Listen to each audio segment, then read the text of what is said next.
conquista incaica. Dentro de la historia milenaria del Ecuador, durante el periodo incaico, que aunque fue breve, podemos notar muchos cambios que influyen hasta la actualidad.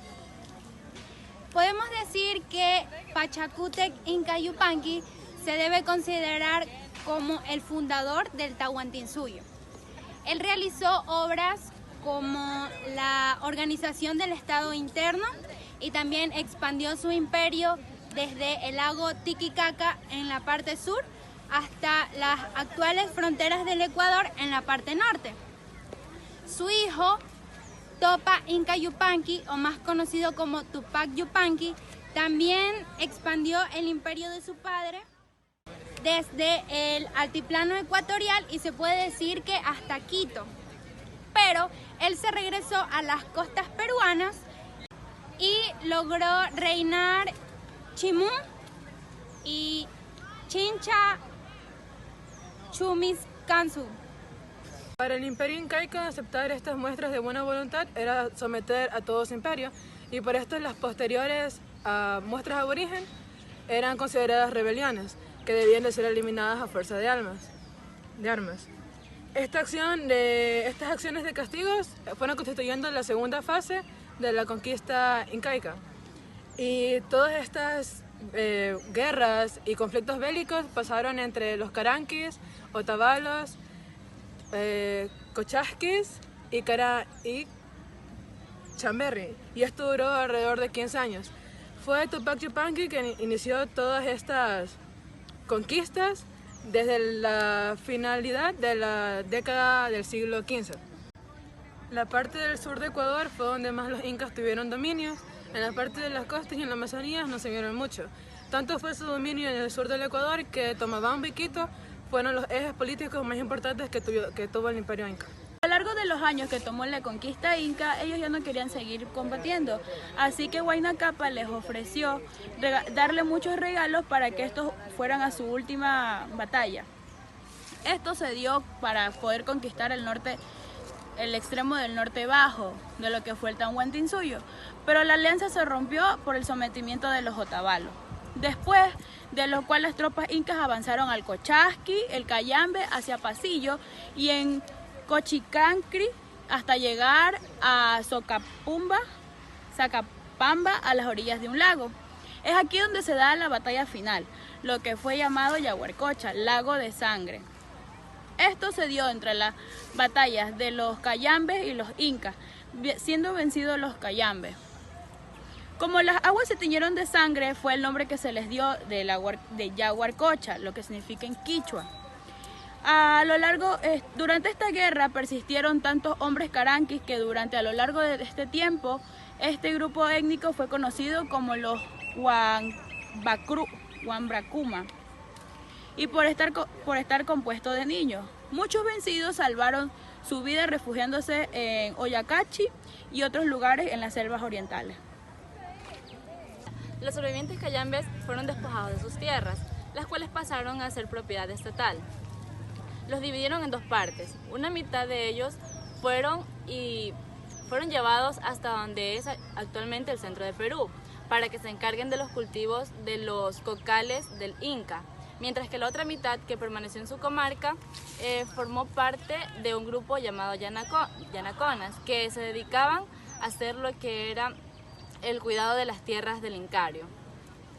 El influjo incaico no llegó de igual manera en todas las regiones del Ecuador, ya que se puede notar una gran influencia en la parte del sur, en el nudo del Azuay, en donde se cree que estaba controlado por los centros administrativos, especialmente el de Tomebamba, que fue el lugar de residencia por muchos años de los incas.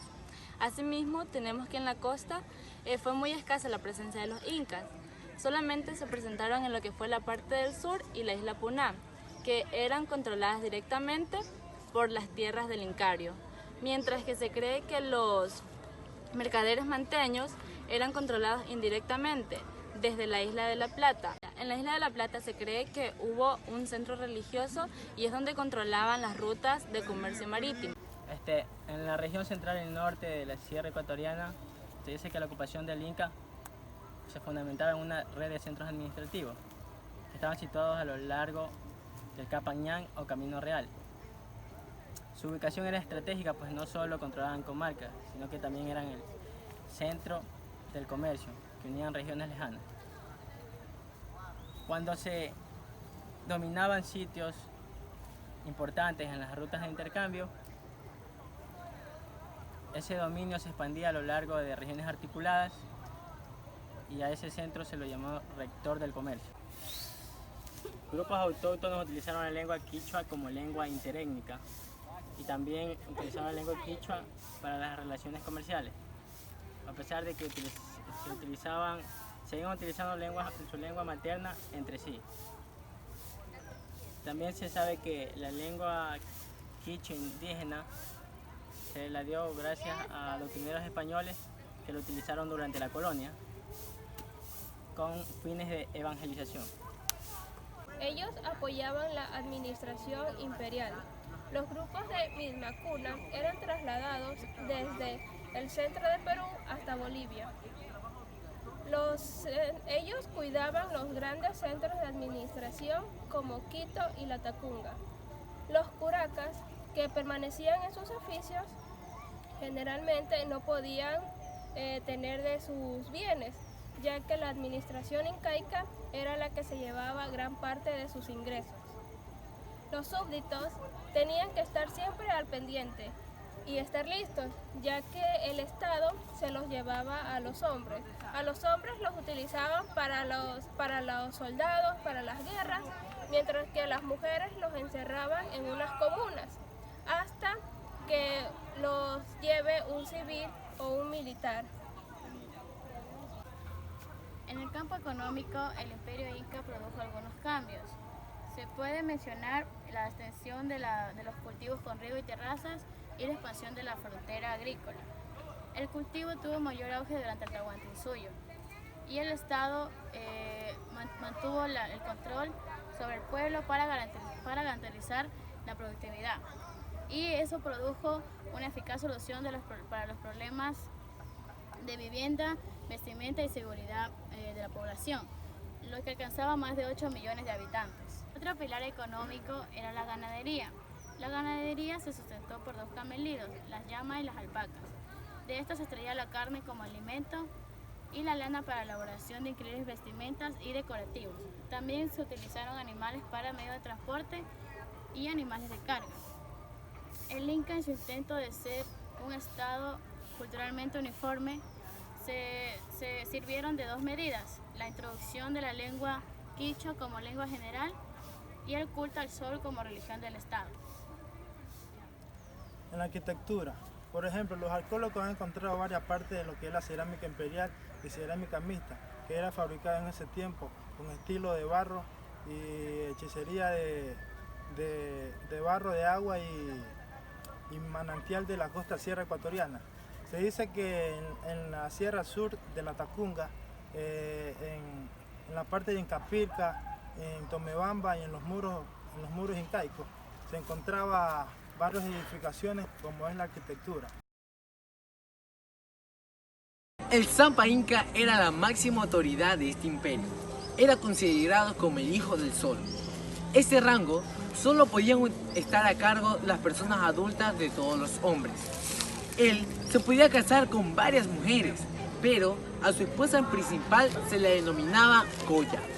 Él estaba encargado de administrar todos los recursos y organizar sus alianzas. Dentro de la nobleza podemos decir que todos los familiares de este Zampa Inca tenían su privilegio, ya que ellos les daban las mejores tierras. Las características de aquellos familiares, se dicen que ellos eran orejones. ¿Por qué eran orejones? Ya que ellos utilizaban aretes de gran tamaño. También tenemos a los curacas. ¿Quiénes eran los curacas? Eran las autoridades locales. Ellos administraban el ayllu. ¿Qué era el ayllu? Eran comunidades que pertenecían a una misma familia. Ellos eran encargados de administrar los bienes, las mitas o vingas. También tenemos a los huila, o más conocidos como Uma. Se dice que este era el corazón sagrado o era el sacerdote principal, ya que este era el reemplazo del Zampa Inca, ya que si existía una ausencia del rey Zampa Inca, este tenía que ser el gobernante interino del imperio. Esto coronaba al príncipe heredero como el nuevo Inca tras fallecer su antecesor. El Litus Runa era el pueblo en general. Se decía que ellos eran los artesanos, los agricultores y los obreros, ya que ellos trabajaban con el sistema de mitas. ¿Qué eran las mitas? Era un trabajo obligatorio de turnos, ya que ellos lo hacían para pagar los impuestos que el imperio inca les tenía.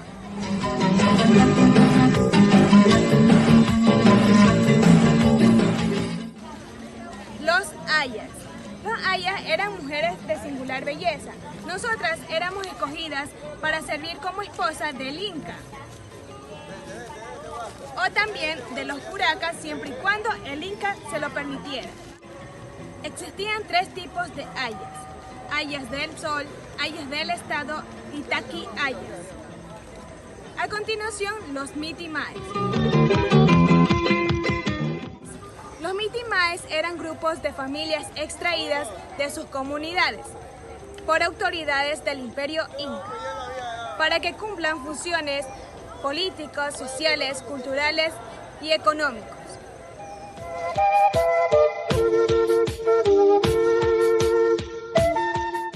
Los Yanacomas tenían este nombre ya que ellos eran considerados como los esclavos del Inca. No pertenecían a ninguna comunidad ahí. Tenían el cuidado del ganado de los nobles, la pesca y también cuidaban lo que era la alfarería y la construcción. Los piñas eran guerreros peligrosos, estaban destinados a cuidar las zonas insalubres. En condiciones muy duras, eran castigados por haberse rebelado al imperio inca. Pertenecer a los Yanacomas o a los piñas era una gran desventaja.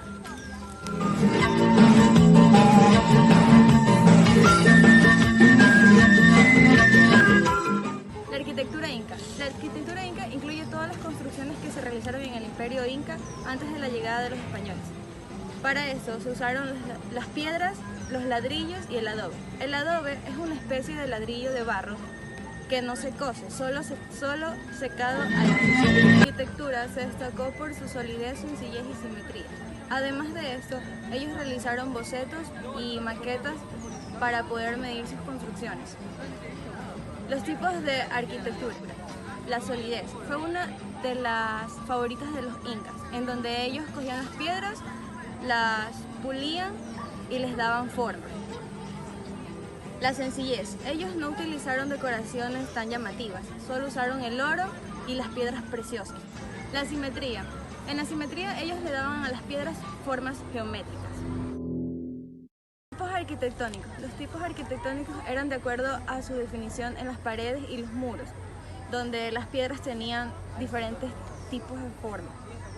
Tenían la forma de cíclope, que ellos utilizaban las piedras las más grandes para darle formas a los muros y a las paredes. También estaba el rústico. El rústico se trataba de unir una piedra con otra para que se encajara y dejaran espacios vacíos. En los espacios vacíos se ponían las piedras pequeñas. El tipo celular. El tipo celular eran todas las paredes y muros que eran formados en forma de un panal de abejas. En este caso, las piedras fueron talladas en forma de pentágono. El tipo imperial.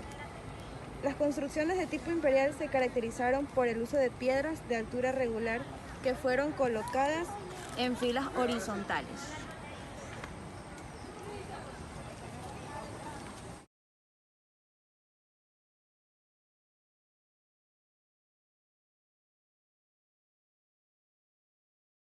Tenemos el Ushnu. El Ushnu era una construcción en forma de pirámide trunca. ¿Qué quiere decir esto? Quiere decir que la pirámide no tenía punta.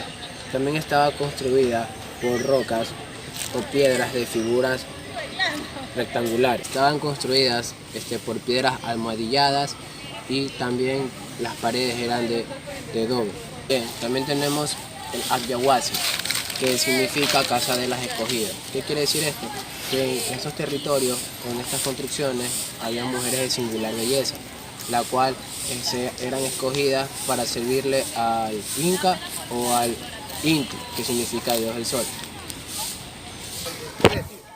Las mujeres que eran escogidas servían o hacían, se dedicaban a la limpieza, el sacrificio y a la producción.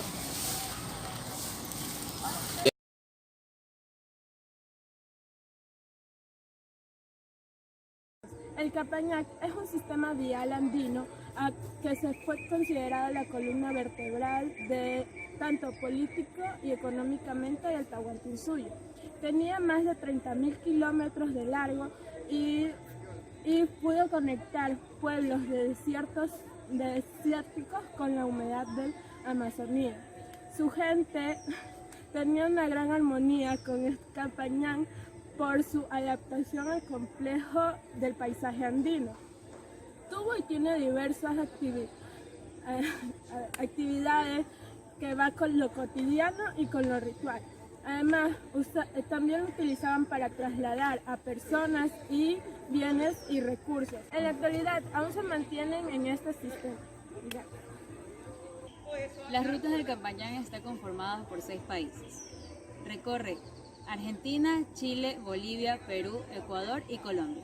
En Argentina, el Capañán atraviesa 7 provincias en el norte y el centro de los Andes argentinos.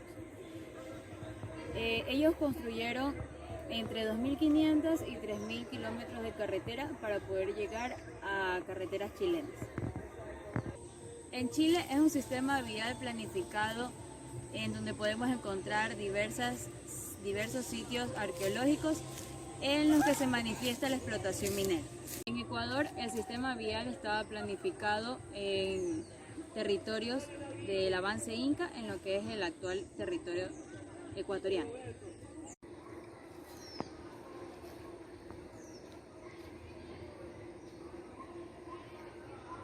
Los chasquis.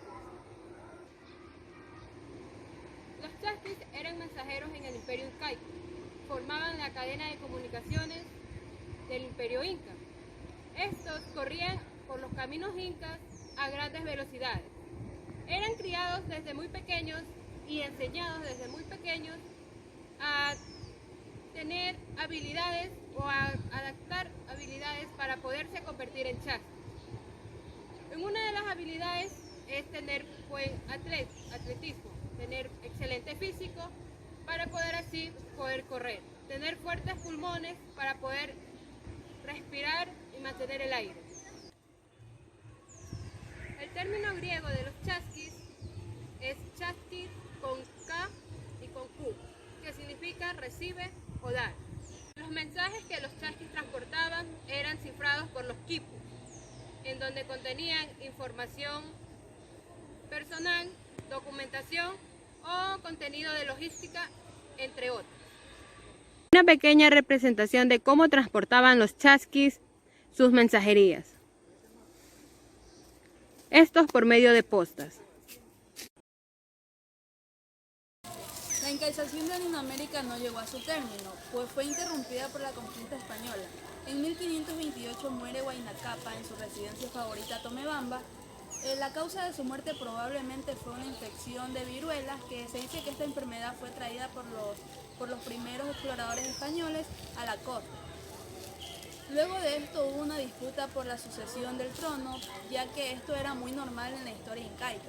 No era el hijo mayor quien tenía el trono, sino quien tenía a favor la mayoría de panacas o clan incaico. Un grupo de Cusco eligió a Huáscar como inca, mientras tanto que en el norte del Tahuantinsuyo se designó a Atahualpa como Zapa Inca. Mucho se habló sobre el origen de la madre de Atahualpa y también sobre su lugar de nacimiento. Según el padre Juan de Velasco en 1960 dijo que ella fue originaria de la región de Quito y que la ciudad donde nacía Atahualpa era Callao. Además del testimonio tardío de Juan de Velasco, los cronistas que afirman el origen quiteño de la madre de Atahualpa son Pedro Pizarro, Zárate, Gutiérrez de Santa Clara, entre otros. Para Guamán Poma de Ayala su origen era chachapoyano, pero los comentarios reales de Garcilaso de la Vega son los principales los principales orígenes de Atahualpa, llamado ya desde los primeros años de la conquista española como el Inca quiteño. Esto por haber asumido en Quito la Machaicapa, que es el símbolo de soberanía, y haber avanzado desde Quito con sus tropas hacia Cajamarca. A propósito, se debe tener en cuenta el poco valor que las culturas indígenas daban al lugar de nacimiento. Mayor importancia tenía la filiación o derecho de sangre. Pero lo que está históricamente comprobado, precedente del origen de la madre de Atahualpa, es que él sí tuvo una convivencia acá en Quito y no en el Cusco. Por ello, Huayna Cápac mantuvo a su hijo en este territorio y lo envió al poderoso ejército para la gran conquista que fue junto al río Angasmayo. Ponía de relieve que Huayna Cápac, antes de morir, encargó a su hijo Atahualpa el gobierno de la región de Quito. En relación con la sucesión al trono, es importante poner de relieve que Huayna Cápac, antes de morir, entregó a su hijo Atahualpa el gobierno de la región de Quito. Algunos cronistas han visto esta decisión como partición de Tahuantinsuyo. Los partidarios de Huáscar tomaron prisionero a Atahualpa, que durante las celebraciones por el triunfo, este logra escapar de la prisión que se encontraba en Tomabamba y huye a Quito. En esta ciudad, como forma del mestizaje, tuvieron apoyo de las tropas incaicas, de los señores naturales que se encontraban en el territorio de la Suay y también de las armadas guarniciones. La fuerza militar fueron conformados por los Guambaracuna Caranquis, que ya estaban en edad de tomar armas y que vieron al líder en Atahualpa como el líder que podía vengar la tragedia de Yaguarcocha. Los Caranquis fueron la venganza del vencedor, quienes apoyaron a los españoles y posteriormente ellos estarían en contra de los generales de Atahualpa. Tiempo después, Atahualpa logró dominar gran parte del imperio del Cusco, y esto lo logró gracias a sus generales de confianza, como Quisquis y Chalcochima. A Chalcochima se lo conoce actualmente como Calicuchima. Bien, cuando Huáscar cayó prisionero y fue ejecutado, Atahualpa a la misma vez fue capturado por los españoles y tiempo después fue condenado a muerte. Según los autores del Manual 1 del libro de historia, relatan que debido a los adelantos tecnológicos, esto repercutió en la estructuración social de los incas. Los incas tenían una sociedad basada en el intercambio. Ellos tenían la obligación de trabajar para obtener los beneficios del pueblo. En la parte alta se encontraba el Zapa Inca emperador, quien era adorado como un dios. Bajo ellos se encontraba el gran sacerdote o Huillat Oma. Los orejones nobles de la familia o panacas eran los encargados en decidir quiénes eran los sucesores al cargo inca. Bajo los gobernantes incas se encontraba el Cunaca o jefe Ayllu, quien aparte de encargarse en las tareas agrícolas de la comunidad, era juez y consejero. Finalmente se encontraban los Yanaconas, quienes dependían directamente de los recursos y beneficios del imperio inca. El Ayllu era la base fundamental organizativa de los incas.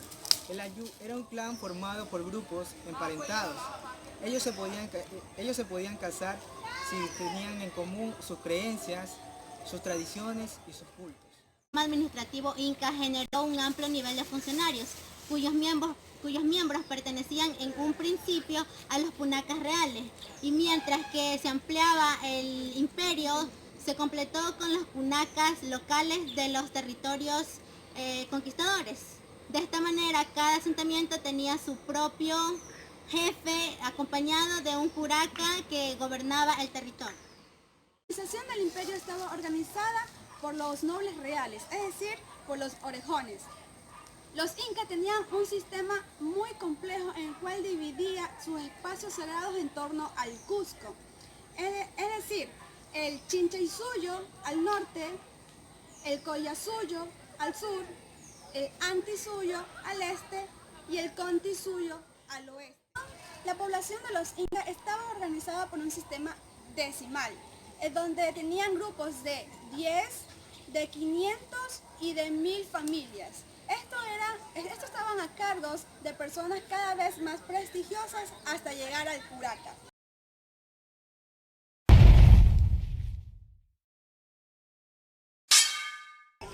Pelea entre Huáscar y Atahualpa. La guerra civil entre Huáscar y Atahualpa se dio luego de la muerte de su padre Huayna Cápac. Esto de aquí llevó a la decadencia del imperio incaico. El inca Huayna Cápac tuvo muchos hijos, los cuales cualquiera de estos podían ser descendientes al trono. El inca Huayna Cápac murió en 1528 en la ciudad de Tomabamba por una peste llamada viruela, la cual en ese tiempo era muy desconocida por los incas, la cual esta infección fue una de las tantas que fue traída por la llegada de los españoles. Pero antes de morir, Huayna Cápac ya había dejado como sucesor a su hijo más fuerte, Ninan Cuyuchic. Este hijo poseía los clanes más fortalecidos, pero lamentablemente Ninan Cuyuchic también sufrió la misma peste o infección que su padre y murió días después de él. Al no haber sucesor al trono, los hermanos de Ninan Cuyuchic empezaron a buscar quién iba a ser o quién podría ser el mejor hermano o el mejor representante para el trono de su padre, Huayna Cápac. Estos de aquí empezaron a formar mejor sus clanes, sus bases de guerra, para que el pueblo los elija como su nuevo soberano. Hay que rescatar que los incas tenían una forma muy diferente de que hubieran sucesiones al trono. Estos no eran ni porque el hijo mayor o por ser primogénito podía subir al trono, sino que el hijo que tenga más fuerza, el que tenga más territorios conquistados, era el único que podía subir al trono. Huáscar fue uno de los 12º emperadores incas, hijo de Huayna Cápac, y el tercero en tener la acción de ocupar el trono del Tahuantinsuyo. Muchos pretendieron este trono, entre ellos su hermano Atahualpa, quien termina siendo vencedor en la guerra civil en 1532 cerca de Cusco. Después de la muerte de mi padre Huayna Cápac y de mi hermano Ninan Cuyuchic, hubo muchos aspirantes para la sucesión del imperio. Entre los aspirantes estábamos mi hermano Atahualpa y yo, Huáscar. Esto nos llevó a innumerables batallas, pero lo que más me indignó fue que Atahualpa no acompañó a los restos de mi padre desde Quito al Cusco. Esto fue razón por la cual nuestros invasores enemigos pensaron que se había dividido el imperio, desde la provincia de Quito a Atahualpa y desde Cusco yo, Huáscar.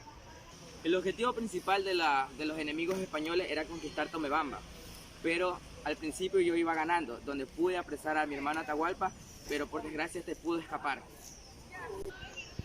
Luego de que Atahualpa pudiera escapar, él habría ido con sus tropas a conquistar Tomebamba, la cual había convertido como la segunda capital.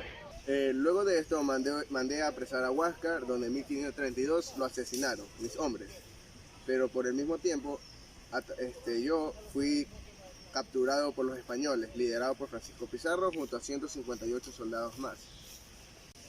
Ya prisionero, me dijeron un trato. Si les entregaba el oro, me darían mi libertad. Yo cumplí con la parte del trato, pero ellos no. Y me mandaron a matar, pero con una condición. Tenía que bautizarme, porque si no me bautizaba, me iban a quemar vivo. Y si me bautizaba, me iban a ahorcar, y es lo que escogí. Y mi muerte se dio en 1533, el 28 de julio.